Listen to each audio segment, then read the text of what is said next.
व्यवस्था में प्लेटफॉर्म क्रमांक 10 पर आई हुई दोपहर 10:25 की अंबरनाथ जाने वाली तेज लोकल है।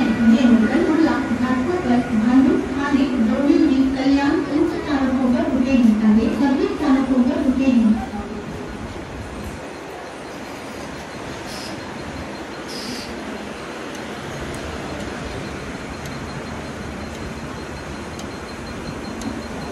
प्रवाशांनी कृपया लक्षात सुद्धा 01065 डाऊन मुंबई अगरतला एक्सप्रेस सेवा नियोजित केल्यानुसार उद्या सकाळी 10 वाजून 30 मिनिटांनी रवाना होईल। त्यामुळे प्रवाशांना होत असलेल्या गैरसोयीबद्दल आम्ही अत्यंत दिलेले आहोत। यात्रेगण कृपया ध्यान दीजिए 01065 डाउन मुंबई अगरतला एक्सप्रेस यह गाड़ी अपने पुनर्नियोजित किए हुए समय के अनुसार कल सुबह 10:20 पर रवाना होगी।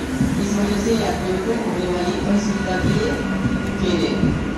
यात्रीगण कृपया ध्यान दीजिए 01065 डाउन मुंबई अगरतला